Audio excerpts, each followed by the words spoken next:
Hi, my name is Stephanie. I'm a big fan of all things music, movies, pop culture, and physical media. And today I wanted to talk about my June watch list. So I tried doing a new thing last month where I tried to set out a priority list of movies for me to watch that following month.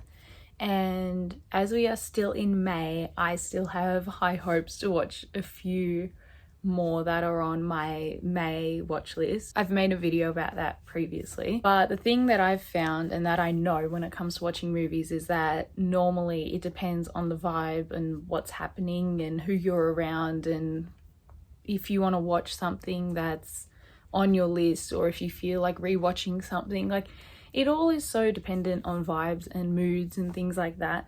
But sometimes it's nice to have like structure, especially when, as you can see, there's like a lot of movies around me and a lot of potential things to watch or rewatch. Sometimes it's nice to have like a list of things that's like, oh, I could watch this, or this, instead of just rewatching this. So here I have a pile of movies that I want to add to my watch list for June, and those movies are as follows. So the first movie on my priority watch list for June is Badlands, the Terrence Malick film from 1973. This movie stars Martin Sheen and Sissy Spacek, and it's been on my list forever, and I don't own it yet, but I went DVD shopping with my friend recently and she bought a copy, so now we have to watch it together. Over the years, I have seen stills of this movie, and it's been one that's been really hard to find. And yeah, she bought the Criterion Collection copy of it, which is on my list, so eventually I'll get it too, but I'm very keen to watch that movie. Second movie is Night on Earth from 1991. This is a Jim Jarmusch movie, and it stars Winona Ryder, and Gina Rowlands is in it too. And I don't know much about this movie. Again, it's one that I've seen steals on, and I'm a massive Winona Ryder fan. I'll watch anything she does. And this movie was always really hard to find. I don't know why, it just was. And I found it recently, and so I grabbed it straight away. I've seen a couple other movies by this director. I've seen The Dead Don't Die and Paterson. Both movies I found to be very enjoyable. I like Paterson a lot, and I own a few of these other ones like Dead Man, the movie starring Johnny Depp, and I think some other ones. I could never really find this movie anywhere, and then I found it and I was very happy, so that's on the list. Next movie is Lenny from 1974, which is a Bob Fosse film. Bob Fosse was like a director and choreographer and did a million things, and his legacy is very well known within dance and things like that. He also directed the films All That Jazz and Cabaret, among more. But I have seen Cabaret, and Cabaret was an amazing movie, and I own All That Jazz, but I haven't seen it yet. And Lenny stars Dustin Hoffman, and I was first put onto this movie because I think I was listening to Al Pacino talk and he brought it up. And I can't remember whether it was because it was offered to him or it was something to do with, that era of movies where obviously the 1970s were an amazing time for film and for actors. Dustin Hoffman's one of the greatest. And from those top actors of the 70s, a lot of them are considered to be the greatest of all time. There's a list of them. And I've delved into many of their filmographies and seen majority of the movies. I've seen a lot of Dustin Hoffman movies like Kramer versus Kramer, Tootsie, The Graduate, and a whole heap of movies. And according to Letterboxd, I've seen 16 of them. I have to watch a lot of the bigger ones, like Marathon Man I've owned for years. I've seen the first 20 minutes.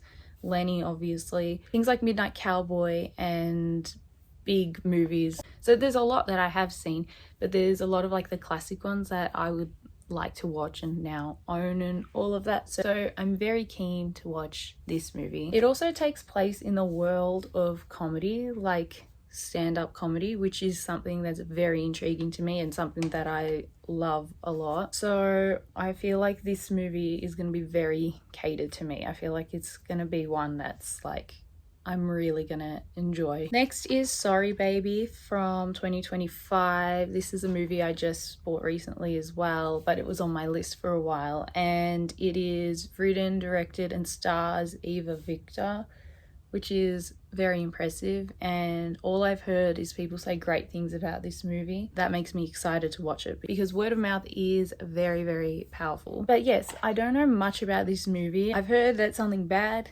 happens and it's possibly about, you know, dealing with trauma or grief or something like that.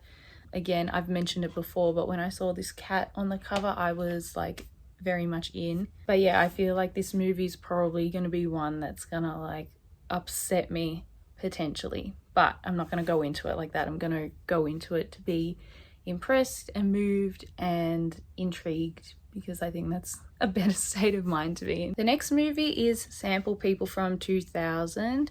This is an Australian movie. It is set in Sydney and Kylie Minogue is in it, and I love Kylie. Kylie's one of my favorite artists of all time. I'll watch or listen to anything Kylie does. I've seen Kylie live when I was a little kid, and I saw her again last year, and she's just someone that's just always been around. And again, I just love anything she does. I want to know. But this movie as well, like I said, is Australian, and it's one that I hadn't really heard of before.